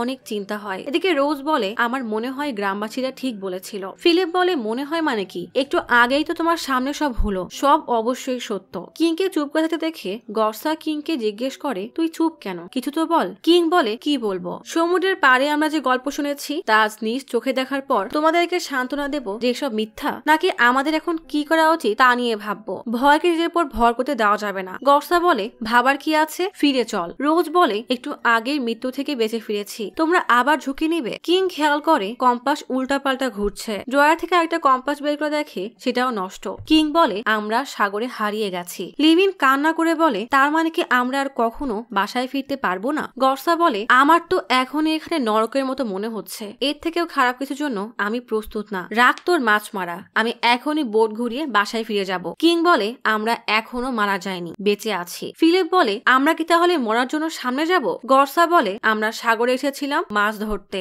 আর এটা প্রমাণ করতে যে ওই গল্পটা মিথ্যা। মাছ তো পেলামই না, তার বদলে কঙ্কাল আর মাথার খুলি পেলাম। সত্য দেখার পরও যদি সামনের দিকে এগিয়ে যায় সেটা বোকামি ছাড়া আর কিছুই হবে না। কিং বলে ফালতু কথা বলিস না, আমরা এদিকে আসতে চাইনি কিন্তু চলে এসেছি। এটা একটা অপরিচিত জায়গা। ওই গল্প আমি বিশ্বাস করি, কিন্তু যতক্ষণ ওই আত্মারা সাগরে আছে না আমরা ফিরতে পারবো আর না মাছ ধরতে পারবো। তাই মাথা ঠান্ডা করে আমাদেরকে এর সমাধান বের করতে হবে। ফিলিপ জিজ্ঞেস করে কিসের সমাধান? কিং বলে গ্রামবাসীর গল্প অনুযায়ী বোসের আত্মাকে নিয়ন্ত্রণ করতে এই সাগরে দাফন করা হয়েছিল। গল্প চলে আসে অতীতে। লাশ মাটিতে দাফন করার পরও সেটা নড়তে থাকে। তাই ফাদার বলে যতক্ষণ বোসের লাশ এই মাটিতে পোতা থাকবে ততক্ষণ সে শান্ত হবে না, তার রাগ বাড়তেই থাকবে। তাই গ্রামকে রক্ষার একমাত্র উপায় হলো পূজা করা। যখনই লাশ সাগরের পানি স্পর্শ করবে তার ক্রোধ আরো বাড়তে থাকবে। যেহেতু এই ঘটনা তীরে বিশৃঙ্খলা সৃষ্টি করেছিল, তারা বোসের কফিন সমুদ্রে ফেলে দেয়, আর এখন সে সমুদ্রকে উত্তাল করে রেখেছে। ওই কফিনই এখন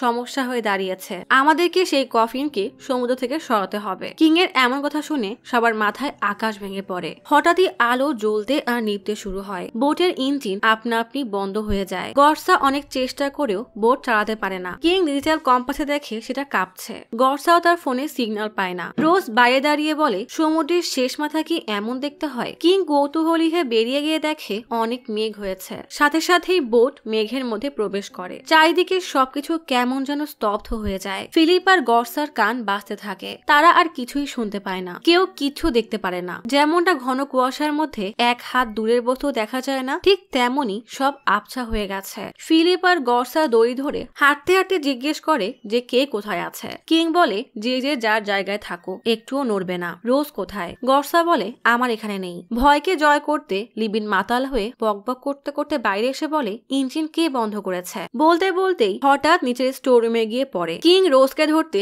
ভেতরের দিকে আসে। ফিলিপ ইঞ্জিন রুমে সে গর্সাকে জিজ্ঞেস করে বাকিরা কোথায়? লিবিন উপরে ওঠার চেষ্টা করে কিন্তু পারে না। চিৎকার দিয়ে কিংকে ডাকতে থাকে। ফিলিপরাও কিংকে ডাকে কিন্তু কেউ কারোর শব্দ শুনতেই পাচ্ছে না। রোজ একটা মাছ হাতে পেয়ে সেটা তুলে মুখের সামনে নিয়ে ভালো করে দেখতে গেলেই হঠাৎই সেটা কাঁটাযুক্ত বিশাল এক ড্রাগন সাপ হয়ে বিশাল বড় মুখ করে রোজের দিকে তেড়ে আসে। রোজ ভয়ে জোরে চিৎকার করতে থাকলে কিং এসে রোজকে জড়িয়ে ধরে শান্ত করে। রোজকে গর্সা আর ফিলিপের কাছে নিয়ে আসে দেখে আশেপাশে লিবিন নেই। লিবিন অদৃশ্য কোনো শক্তির ধাক্কা খেয়ে জিম্মি করা লোকদের কেবিনে গিয়ে পড়ে। সাথে সাথে বাইরের দরজা লক হয়ে যায়। নিচ থেকে শব্দ পেয়ে ফিলিপ বলে লিবিন মনে হয় নিচে পড়ে গেছে। কিং কিছু মোমবাতি নিয়ে লিবিনকে নিচে খুঁজতে আসে। লিবিন দরজা ধাক্কিয়ে কিংকে এক নাগারে ডাকতেই থাকে, কিন্তু পাশের আরো কয়েকটা দরজা একসাথে বেজে ওঠে। তাই কিং ঠিক বুঝতে পারে না যে লিবিন আসলে কোন রুমে আছে। কিং আন্দাজে এক রুমের লক খুললেই ভয়ানক এক দানবরূপী কঙ্কালের হুঙ্কার করতে দেখে ভয়ে নিচে পড়ে যায়। সাথে সাথে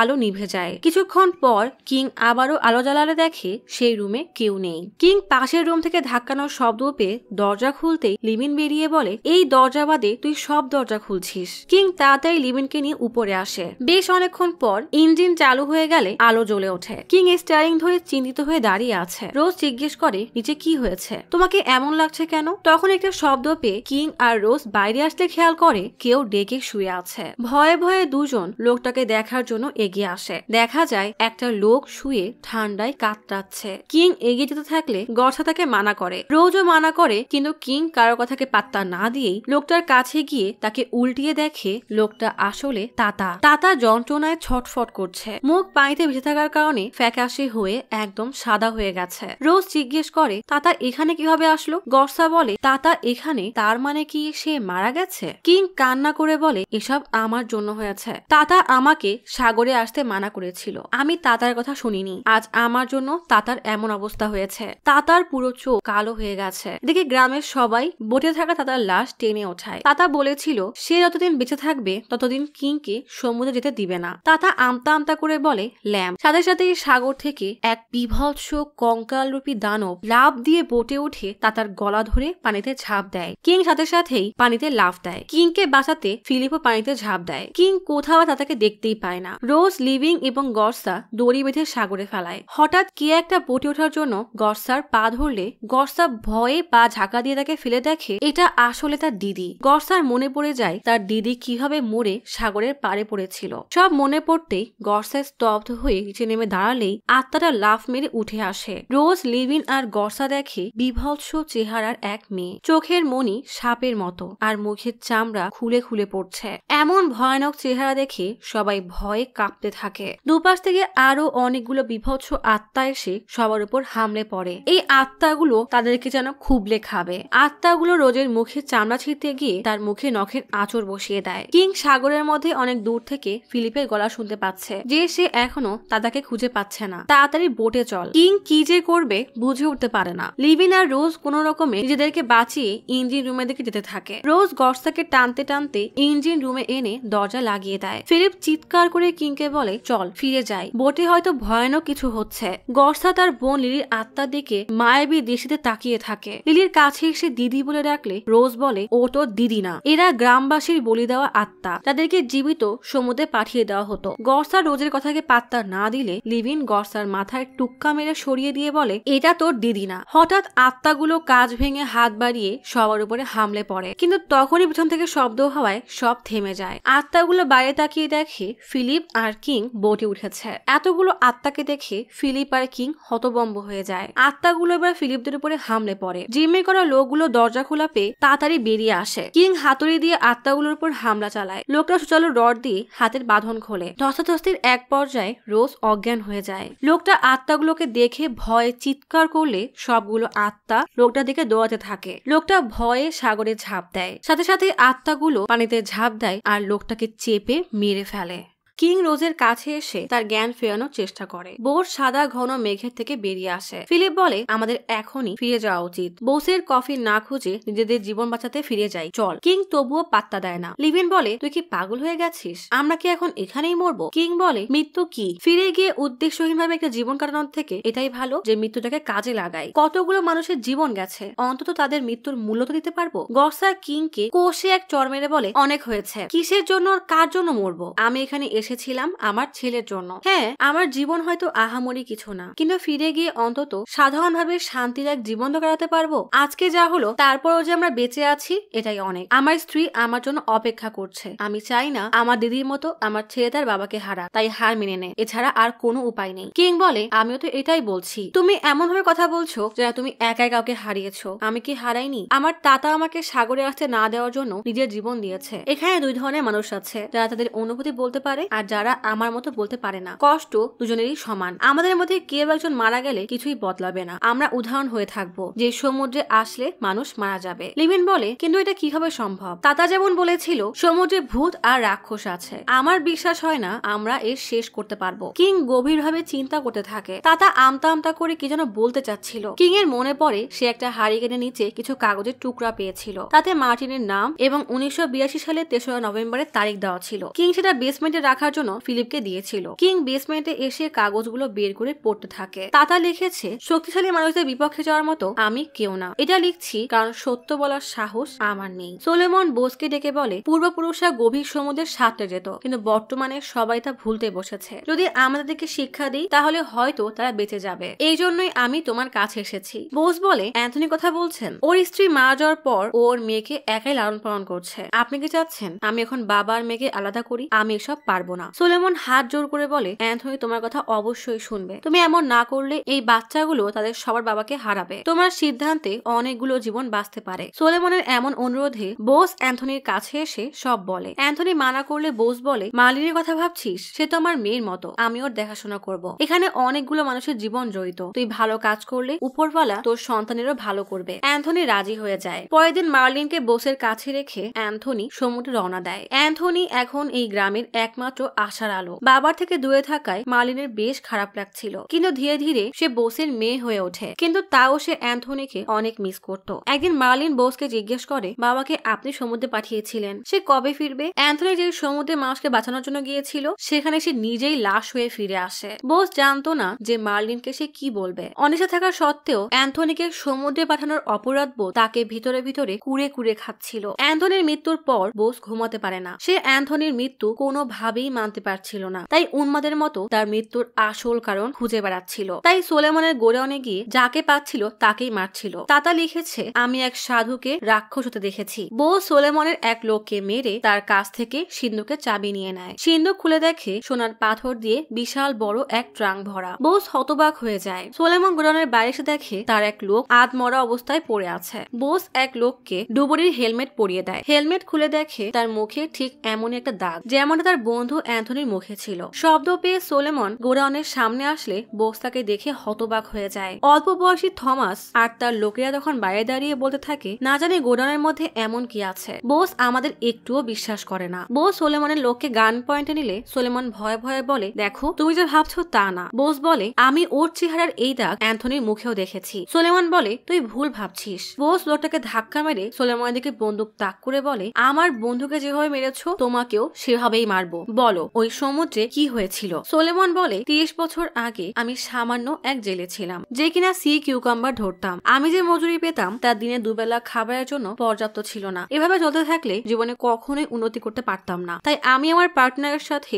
গভীর সাগরে যাওয়া শুরু করি, কিন্তু সেখানে যা পাই তা আমি কখনো কল্পনাও করিনি। সেখানে গিয়ে দেখি চারপাশে সোনা ছড়িয়ে ছিটিয়ে আছে। আমি তখন পাহাড়ে দাঁড়াই আর আমার পার্টনার যত পারে তত সোনা কুড়িয়ে নেয়, আর পরে আমরা তা ভাগাভাগি করে নেই। কিন্তু পরের দিন সকালে আমার পার্টনার মারা যায়। আমি বেশ অবাক হয়ে গেলাম যে আমার কেন কিছু হলো না। তাই আমি আরো একটা পার্টনার সাথে নিই, সেও ঠিক একইভাবে মারা যায়। তখন বুঝতে পারি যে হাতে সোনায় স্পর্শ করবে সে মারা যাবে। তখন আমার লোভ বাড়তে থাকে। সমস্ত গুপ্তধনকে যে করেই হোক আমাকে হাসিল করতেই হবে। তাই আমি অন্য গ্রাম থেকে লোক ভাড়া করে অল্প অল্প করে সোনা উঠাতে থাকি আর গ্রামবাসীকে এমন ভাব দেখাই যে কঠোর পরিশ্রম করে আমি আমার সাফল্য অর্জন করেছি। ধীরে ধীরে লোকজনও আমাকে সম্মান দিতে শুরু করে। আমি আমার ভাগ্য নিজেই তৈরি করি। এক একটা মৃত্যু আমার গোডাউনে সোনা ভর্তি করতে থাকে। 15 বছর ধরে আমি যা সংগ্রহ করেছি তা শুধুই সামান্য অংশ মাত্র। আসল গুপ্তধন তো আরো গভীরে ছিল, তবে অতটা গভীরে যাওয়ার সাহস কারোরই ছিল না। তখন গভীর সাগরে যাওয়ার মেশিন তৈরি হয়, যদিও সেটা কাজের ছিল না, তবু আমি কিনি, কিন্তু তাতে কিছুই হয় না। মৃত্যুর হার দিন দিন বাড়তেই থাকে। কর্মীরা মরার ভয়তে কাজে আসা বন্ধ করে দেয়। উপায় না পেয়ে আমি আমার গ্রামের লোকদেরকে ব্যবহার করার সিদ্ধান্ত নেই। গ্রাম থেকে জেলেদেরকে বোটে নিয়ে সমুদ্রে যেতাম। যারা আমার শর্ত মানত তাদেরকে সাঁতার শেখাতাম, আর যারা মানত না তাদেরকে সমুদ্রে ফিরে দিতাম। গ্রামে ফিরে বলতাম তারা সমুদ্রের অভিশাপের জন্য মারা গেছে। আমার কিছু ট্রেনিং প্রাপ্ত ডুবুরির দরকার ছিল, তাই তোমাকে দিয়ে অ্যান্থনিকে রাজি করাই। সে কিছু জেলেদেরকে সাঁতার শেখাচ্ছিল। পরে তাকে মার্লিনের দোহাই দিয়ে আমার শর্তে রাজি করাই। সে স্বাভাবিক থেকেও বেশি গভীরে যে আমার জন্য সোনা নিয়ে আসে, কিন্তু অবশেষে সেও মারা যায়। ওই অভিশপ্ত সোনাই অ্যান্থনির জীবন নিয়ে নিয়েছে। বোস রেগে সোলেমনকে এক ঘুষি মেরে বন্দুক তাক করে বলে, তোর জন্য আমি আমার বন্ধুকে রাজি করিয়েছি, তোর লোভের জন্য তুই পুরো গ্রামকে শেষ করে দিবি। বলেই বোস গুলি করে দেয়। যুবক তাতা ভয়ে দৌড়ে পালায়। বোস তখন গুলিটা সোলেমনকে করেনি, বরং পাশে করেছিল। সোলেমন মাথা সরিয়ে নেয়। সোলেমন বলে, তুই আমাকে মারলে অ্যান্থনির মেয়ে অনাথ হয়ে যাবে। তখনই থমাস তার লোকদেরকে নিয়ে ভেতরে এসে বোসকে বেধরে মারতে থাকে। সোলেমন গ্রামবাসীকে বস্তায় করে কিছু সোনা দেখিয়ে তার গল্প ঘুরিয়ে বলে, এতদিন মানুষ বোসের লোভের কারণে মারা গেছে। গ্রামবাসী বোসের উপর প্রচুর রেগে তার উপর ঝাঁপিয়ে পড়ে। এই দৃশ্য দেখে তাতা আর কিছুই বলতে পারে না, তাই মার্লিনকে নিয়ে সেখান থেকে পালিয়ে যায়। সোলেমনের লোকেরাও তাতাকে শাসিয়ে যায় যে সে কাউকে কিছু বললে তার পরিণতি হবে মৃত্যু। এভাবেই সত্য চাপা পড়ে যায়। তাই তাতা সব কাগজে লিখে রাখে। তাতার ভয়ের জন্য সত্য দাফন হয়ে যায়। তাতা সব লিখে এক হারিকেনের মধ্যে লুকিয়ে রাখে। সত্য পড়ার পর কিং বলে, তার মানে আমার দাদা সোলেমন এসবের জন্য দায়ী। বোস আসলে ভালো মানুষ ছিল, সে মানুষের জন্য লড়াই করছিল, আর এই জন্যই সে কাউকে ছাড়বে না। এজন্যই হয়তো সে সমুদ্রকে দখল করে রেখেছে। গর্সা বলে, আমরা যে এখনো বেঁচে আছি এটাই অনেক বড় মিরাক্কেল। কিং বলে, এসব কোনো মিরাক্কেল না, সবকিছু একটা কারণ থাকে, কিন্তু সেই কাহিনীটা কি সেটাই বুঝতে পারছি না। রোজের দিকে তাকিয়ে বলে, তাতার গল্প মনে আছে? যখন বোসের আত্মা ছটফট করছিল, গ্রামবাসী ভয়ে দৌড়ে পালাচ্ছিল, তখন মার্লিন কফিনে স্পর্শ করলে বোসের আত্মা শান্ত হয়ে যায়। বোস অ্যান্থনির কথা দিয়েছিল সে মার্লিনের দেখাশোনা করবে। সেদিন শুধু মার্লিন বোসের আত্মাকে শান্ত করতে পেরেছিল। গর্সা জিজ্ঞেস করে, মার্লিনের সাথে আমরা কিভাবে জড়িত? কিং বলে, অবশ্য অবশ্যই জড়িত। রোজ মার্লিনের মেয়ে। যতক্ষণ রোজ আমাদের সাথে আছে ততদিন আমাদের কিচ্ছু হবে না। লিভিন জিজ্ঞেস করে আমাদের উপর কোনো আঘাত আসবে না তো? ফিলিপ বলে আমাদের সাথে অ্যালেক্সও আছে, ওকে নির্মম মৃত্যু দিই। কিং বলে না, অ্যালেক্স থমাসের লোক। থমাসই কুমারী মেয়েদেরকে সমুদ্রে বলি দিয়েছে। থমাসের নির্দেশে এসব হয়েছে। এরা সবাই মরবে, কিন্তু থমাসকেও মরতে হবে। থমাস তখন পাশের ক্যাবিনে বসে এদের সব কথা শুনছে। গসা জিজ্ঞেস করে এখন কি করব? কিং বলে এদেরকে এমন ভাবে বেঁধে রাখো যেন ওই আত্মাগুলো ওদেরকে খুবলে খায়। কথা মতো বোর্ডের সামনে অ্যালেক্স এবং থমাসকে বেঁধে রাখা হয়। কিং চিন্তা করতে থাকে আত্মাদের সাথে কিভাবে লড়াই করবে। আত্মাগুলোকে পোড়াতে পারেনি বলে সমুদ্রে পূজা করত। ওই আত্মাগুলোকে না মাটিতে পোতা যাবে আর না পানিতে ফেলা যাবে। পানি এবং মাটির মাঝেই কোথাও তাদেরকে আটকাতে হবে। কিং এর হঠাৎ আইল্যান্ডের কথা মাথায় আসলে ফিলিপ বলে আমরা ওই কফিন কোথায় পাবো? আমরা তো নিজেরাই ফেসে গেছি, না মরতে পারছি আর না বাঁচতে। কিং সেই কম্পাস বের করে বলে এখানে কোনো মাছ নেই। যখন কোনো ভালো আত্মাকে সমুদ্রে ফেলা হয় প্রথা অনুযায়ী তাকে সম্মান দিতে মাছরা এক হয়, কিন্তু যদি দুষ্ট কোনো আত্মাকে ফেলা হয় তাহলে সেখানে কোনো জীবই থাকতে পারে না। গর্সা বলে বোস তো ভালো মানুষ ছিল। কিং বলে সে ভালো মানুষ হলেও অ্যান্থনির মৃত্যু তাকে রাক্ষস বানিয়ে দেয়। 40 বছর ধরে তার জমা রাগ কেমন হতে পারে সেটা চিন্তা করো। বোসের কফিন এখানেই কোথাও আছে, ডান বাম জানি না, তবে আজ শেষ একবার বাজি ধরতে হবে। যদি সব ঠিক হয় তাহলে সব বদলে যাবে। কিং বোট চালানো শুরু করে। কিছুক্ষণ পরেই বোটটা হঠাৎ বন্ধ হয়ে যায়। লিভেন নিচে গিয়ে দেখে পাখায় জাল বেঁধে আছে। উপরে এসে বলে পানিতে না নেমে এটা ঠিক করা যাবে না। অ্যালেক্সের এক লোককে দড়ি দিয়ে বেঁধে নিচে ফেলে দেয়। লোকটা বলে থমাসের পাপের শাস্তি আমাকে কেন দিচ্ছ? গর্সা বলে চিন্তা করো না, তোমাকে সহজে মরতে দিব না, কিন্তু চালাকি করলে দড়ি কেটে দিব। লোকটা নিচে গিয়ে জাল সরানোর চেষ্টা করে কিন্তু পারে না। উপরে এসে বলে ধারালো কিছু একটা দাও। সবাই ধারালো কিছু খোঁজার কাজে লেগে পড়ে। এরই মধ্যে এক আত্মা এসে লোকটার পা ধরে টানা শুরু করে। লোকটা চিৎকার দিলে সবাই দড়ি ধরে টানতে থাকে, কিন্তু কোনো কাজই হয় না। অবশেষে লোকটার কাটা হাত দড়ির সাথে উঠে আসলে এমন ভয়ানক দৃশ্য দেখে সবাই স্তব্ধ হয়ে যায়। তখনই রোজের জ্ঞান ফিরে আসলে সেও বেরিয়ে আসে। কিং বলে আমি সিদ্ধান্ত নিয়েছি, আমি নিজে গিয়ে কফিন খুঁজবো। যতক্ষণ রোজ আছে ততক্ষণ কিচ্ছু হবে না। যাই হোক না কেন তোমরা একসাথে থাকবে। গর্সা বলে যা হয়েছে সব নিজের চোখে দেখলে, এরপরও তুমি যেতে চাও? তুমি কি পাগল হয়ে গেছো? কিং বলে আর কোনো রাস্তা নেই। আমি চাই না কাল কেউ তোমার ছেলেকে অশুভ বা অপায়া বলে মজা নেই। ভয় আমাদের ভাগ্য পরিবর্তন করতে পারবে না। বলেই কিং গগলস আর অক্সিজেন মেশিন মুখে দিয়ে দড়ি বেঁধে ঝাঁপ দেয়। লিভিন, রোজ, ফিলিপ ইঞ্জিন রুমে গিয়ে দাঁড়ায়। গর্সা দড়ি ধরে আস্তে আস্তে ছাড়তে থাকে। বোটে একদম থমথমে এক পরিবেশ। অ্যালিস কোথা থেকে একটা কাটার পেয়ে তা দিয়ে হাতে বাঁধন কাটার চেষ্টা করে। অতল গভীরে গিয়ে কিং একটা কফিন দেখতে পায়। হঠাৎই ভয়ানক কিছু শব্দ পেয়ে রোজ গর্সার দিকে তাকালে খেয়াল করে সামনে সেই ভয়ানক দানব। লিভিন গর্সাকে চিৎকার করে বলতে থাকে পেছনে তাকাও। গর্সা ভূতের গর্জন শুনে পেছনে তাকালে দেখে সেখানে কেউ নেই। হঠাৎই দানবটা গর্সার মুখের সামনে আসলে ভয়ে গর্সা চিৎকার করে ওঠে। সবাই ভয়ে আটকে উঠে নিচে বসে পড়ে। সেই দানব গর্সাকে উপড়ে ফেলে। ফিলিপ গর্সাকে খুঁজতে বাইরে বের হয়। এদিকে কিং এর অক্সিজেন লেভেল কমে আসে। অ্যালেক্স ফিলিপকে ডেকে বলে আমাকে বাঁচা। ফিলিপ খেয়াল করে অ্যালেক্স বোটে নেই। ফিলিপ রোজকে বলে অ্যালেক্স নেই, ওকে ভালো করে খোঁজো। অক্সিজেন শেষ হয়ে আসায় কিং উপরের দিকে আসতে থাকে। ফিলিপের কান হঠাৎই ভন ভন করতে থাকে। ফিলিপ কিছুই শুনতে পাচ্ছে না। হুট করেই এক বিভৎস আত্মা ফিলিপের সামনে এসে ঝুলতে থাকে। ফিলিপ ভয়ে চিৎকার করতে থাকে। আত্মাটা আচমকাই ফিলিপকে নিয়ে যায়। কিং পানির উপরে এসে লিভিন আর রোজকে ডাকতে থাকে, কিন্তু কারো কোনো সাড়া শব্দ নেই, কারণ লিভিন আর রোজ নিচে স্টোর রুমে। সেখানে গিয়েও তারা ভয়ানক সেই চিৎকারের শব্দ শুনতে পায়। অশরীরী সব আত্মা তাদেরকে তাড়া করতে থাকে। এদিকে থমাস পানির মধ্যে কিংকে জাপটে ধরে বলে তুই সব সত্য জানিস। তুই তখন বলেছিলি রোজ থাকলে কারোর কিচ্ছু হবে না। রোজ থাকা সত্ত্বেও কেন তোর বন্ধুদের উপরে হামলা হচ্ছে? তোকে যদি সত্যি না বলি আমার মাথা তো ফেটেই যাবে। গল্প চলে আসে অতীতে। সেই রাতে যখন বোসকে মেরে ফেলা হয়। রাতে বাড়ি ফেরার পথে থমাস সোলেমনের গাড়ি থামিয়ে সোলেমনকে বলে আপনার জীবন বাঁচানোর জন্য আমি যে প্রাপ্যটা পাই সেটা দিয়ে দিন। সোলেমন অট্টহাসি দিয়ে বলে তুই আমার জীবন বাঁচিয়েছিস। থমাস বলে আমি সেদিন 1 সেকেন্ড দেরি করলে আজ আপনি এখানে থাকতেন না, তাই ভালোই ভালোই যা চাই সেটা দিয়ে দিয়েন। সোলেমন বেশ ঘাবড়ে সেখান থেকে চলে যায়। পরের দিন সকালে গাড়ি করে কোথাও যাওয়ার উদ্দেশ্যে বের হলে সোলেমনের গাড়ির সামনে বস্তায় করে কিছু ফেলা দেখে ড্রাইভার নিচে নেমে আসে। ড্রাইভার বস্তা খুলে দেখে তাতে অনেক সোনা। সোলেমনকে সোনার বিষয়টা জানালে সে হতবাক হয়ে যায়। তখনই থমাস তার দলবল নিয়ে এসে আচমকা ড্রাইভারের উপরে পশুর মতো হামলে পড়ে আর তাকে সেখানেই শেষ করে দেয়। ভয়ানক এই দৃশ্য দেখে সোলেমন জানের ভয়ে কাঁপতে থাকে। সোলেমনকে হাঁটুর উপরে বসিয়ে থমাস বলে গোডাউনে এর থেকে বেশি কিছু পাইনি, সব সোনা কোথায় লুকিয়ে রেখেছিস?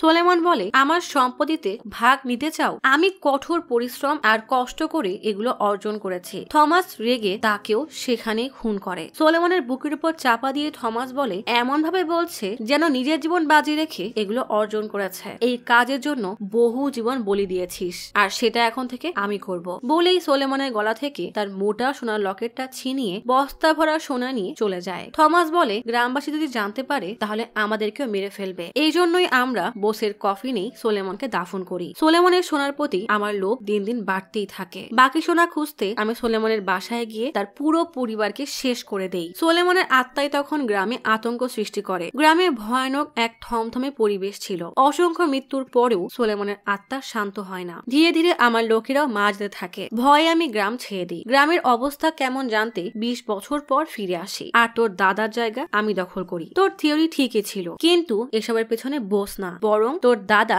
সোলেমনের আত্মা রয়েছে। গ্রামবাসী যখন বোসের আত্মা শুদ্ধির জন্য সমুদ্রে পূজা করতে থাকে, তখন সোলেমনের আত্মা গ্রাম ধ্বংস করে দেয়। সেদিন মালিনের জন্য কফিন শান্ত হয়নি, বরং তোর বাবার জন্য হয়েছিল, কারণ মালিনের পাশে তোর বাবাই ছিল। এই সত্য আমি ছাড়া আর কেউ জানতো না। এই সব থেকে বের হওয়ার একমাত্র উপায় হলো তুই। তোকে জিম্মি করেই আমি তীরে পৌঁছাবো। সবকিছু ভুলে বোট তীরের দিকে ঘুরাও। থমাস কিং এর গলায় চাকু বসিয়ে বলে, সোলেমন, তুই তোর পোতাকে জীবিত দেখতে চাস, তাহলে আমার কোনো ক্ষতি করবি না। তখনই সাগর এক বদ্ধভূমিতে পরিণত হয়। সামনে থেকে সোলেমন গাড়িতে করে আসে। সোলেমন গাড়ি থেকে নামলেই থমাস বলে, যদি কিংকে জ্যান্ত দেখতে চাস তাহলে আমাকে তীরে পৌঁছাতে দে, না হলে ওর গলা কেটে ফেলবো, ঠিক যেভাবে তোকে মেরেছিলাম। সোলেমন শয়তানি এক হাসি হেসে তার অদৃশ্য শক্তি দিয়ে থমাসের গলা সেই লকেট টেনে ধরলে থমাস কিংকে ছেড়ে দেয়। থমাস নিজেকে বাঁচানোর আপ্রাণ চেষ্টা করে, কিন্তু সোলেমনের শক্তির কাছে সে কিছুই করতে পারে না। লকেটের ধারে থমাসের গলা শরীর থেকে আলাদা হয়ে যায়। থমাস সেখানেই মারা যায়। সোলেমনের বদলাও পূরণ হয়ে যায়। লকেটে লেগে থাকা রক্তের ফোঁটা মাটিতে পড়তেই আবারও সোলেমন সমুদ্রের মাঝের বোটে ফিরে আসে। সবকিছু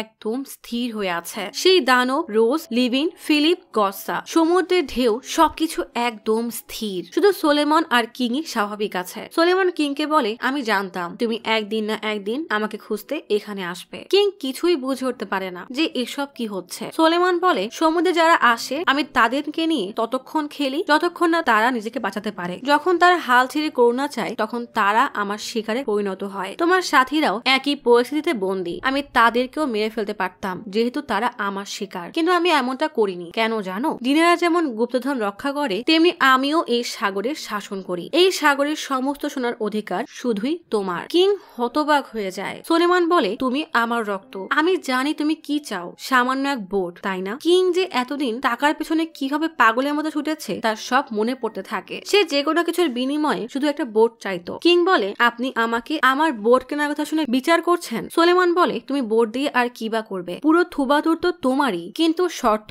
একটাই, এর বদলে আমার কিছু চাই। এত বছর ধরে যেহেতু এই সোনা রক্ষা করে আসছি, তাই এই সোনা যে স্পর্শ করবে সেই মারা যাবে, কিন্তু যে এই সোনা তীরে নিয়ে যেতে পারবে সে বেঁচে যাবে। তাই তুমি এসব নিয়ে যাও, একমাত্র তুমি এগুলো অর্জন করতে পারবে। কিং বুঝতে পারে তার দাদাই ঠিক বলছে। কিং বলে, তার মানে শুধুমাত্র আমি তোমাকে শেষ করতে পারি, তাই না? বলেই কিং নোঙর ফেলে দেয়। সোলেমন রেগে বলে, তোমার স্বপ্নে থেকেও কি তোমার বন্ধুরা বেশি গুরুত্বপূর্ণ? কিং কোনো কথা না শুনেই ঝাঁপ দেয়। সবকিছু আবারও স্বাভাবিক হয়ে যায়। কিং নোঙরের সাথে সাথে নিচের দিকে যেতেই থাকে। সোলেমনের আত্মা রোজের উপরে হামলা করে। রোজ, লিভিন, ফিলিপ, গসাকে একসাথে শূন্যে তুলে দাঁড় করায়। কিংও তখন সেই কফিন খুঁজে পায়। সোলেমন তার সমস্ত শক্তি দিয়ে কাচের টুকরা বসে নিয়ে রোজদের উদ্দেশ্যে ছুঁড়ে মারে। সেগুলো গিয়ে রোজদের মুখে লাগেও ঠিকই, কিন্তু ঠিক তখনই কিং তার শরীরের সবটুকু শক্তি দিয়ে কফিন মাটি থেকে তুলতে সক্ষম হয়। মাটি থেকে কফিন উঠতেই সোলেমনের আত্মা অদৃশ্য হয়ে যায়। কাচ আর বাকি সবাই সোলেমনের বশ থেকে মুক্তি পেয়ে নিচে পড়ে যায়, কিন্তু কিং অজ্ঞান হয়ে যায়। বেশ অনেকক্ষণ পর ভোর হয়ে যায়। গর্সা আর বাকিরা কিংকে জোরে জোরে ডাকছে। সবার ডাকে রোজের জ্ঞান ফেরে। সবাই চারদিকে গিয়ে কিংকে ডাকছে। হঠাৎই গর্সা সূর্যের দিকে তাকালে খেয়াল করে কিছু একটা ভাসছে, মানে কিং কফিন নিয়ে উপরে উঠে এসেছে। গর্সা তাড়াতাড়ি ঝাঁপ দিয়ে কিংকে তুলে নিয়ে আসে। লিভিন, ফিলিপ কফিন তোলায় ব্যস্ত। অনেক ডাকাডাকির পর পেট থেকে কিছু পানি বের হলেই কিং এর জ্ঞান ফিরে আসে। ভয়ানক এক রাত আর বাজে এই অভিজ্ঞতার পর সবাই সমুদ্রের মাঝের এক আইল্যান্ডে এসে সোলেমন আর বোসের কফিন মাটিতে দাফন করে। কিং বোসকে উদ্দেশ্য করে বলে, সত্যি বলতে আপনাকে অনেক সম্মান দেওয়া উচিত, কিন্তু ভাগ্যের কি নির্মম পরিহাস যে আপনাকে এভাবে দাফন করা ছাড়া আর কোনো উপায় নেই, কারণ এর মধ্যে আছে আর এক শয়তান আত্মা। সত্যকে আজীবনের জন্য এভাবেই ধামাচাপা দিতে হবে। আমাকে মাফ করে দিয়েন। মারা যাওয়া সেই সব জেলের জীবনের একটাই গল্প থাকতে দিন যা বাতাসে ভেসে বেড়াবে, সাথে আপনার গল্প। আমি আপনার দায়িত্ব নিব এবং এই গ্রামে উন্নতি নিয়ে আসবো, যেমনটা আপনি স্বপ্ন দেখেছিলেন। সবাই আবারও গ্রামের উদ্দেশ্যে রওনা হয়। ডিজিটাল কম্পাসে এবার ভালোভাবে সিগন্যাল পাওয়া যায়, আর তাতে দেখা যায় যে সমুদ্রে মাছ কিলবিল করছে। খুশি মনে কিং জাল ফেলে। এদিকে গর্সার স্ত্রীর লেবার পেইন ওঠে। সবাই ঝাঁক ঝাঁক মাছ নিয়ে গ্রামে ফিরে আসে, আর গর্সার স্ত্রী এক ছেলে সন্তানের জন্ম দেয়। এত মাছ দেখে গ্রামবাসীর খুশির ঠিকানা থাকে না। সবাইকে খুশি দেখে কিং এরও খুব ভালো লাগে। এক চাচি গর্সাকে বলে, তোর ছেলে হয়েছে, তাড়াতাড়ি বাসায় যা। গর্সা দৌড়ে গিয়ে ছেলেকে কোলে নিয়ে কান্না করতে থাকে। কয়েকটা ছেলে মাছ ধরা নিষেধের বোট ভেঙে ফেলে। গ্রামে আবারও সুখ আর শান্তি ফিরেছে দেখে কিংও বেশ খুশি, কারণ সে তার কথা রাখতে পেরেছে। সমুদ্রের পাড়ে গিয়ে অন্যমনস্ক হয়ে সেদিকেই তাকিয়ে থাকে, আর মনে মনে এটাই বলে, যতদিন সমুদ্রের সোনা আছে, দুনিয়ায় মানুষ আছে, আর মানুষের মধ্যে লোভ আছে, ততদিন এই গল্প অনন্তকাল এভাবেই চলতে থাকবে, কারণ মানুষ তো এমনই।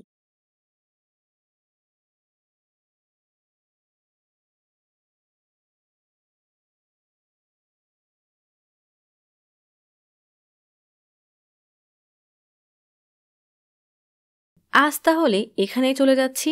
শীঘ্রই ফিরবো নতুন অথবা পুরাতন ইউনিক কোনো মুভির গল্প নিয়ে। ফিরে আসা পর্যন্ত লাইক, কমেন্ট এবং সাবস্ক্রাইব করে অচিরার গল্পসপের সাথেই থাকুন। পাশে থাকা বেল আইকনটি ক্লিক করে রাখুন। দেখা হবে পরের ভিডিওতে।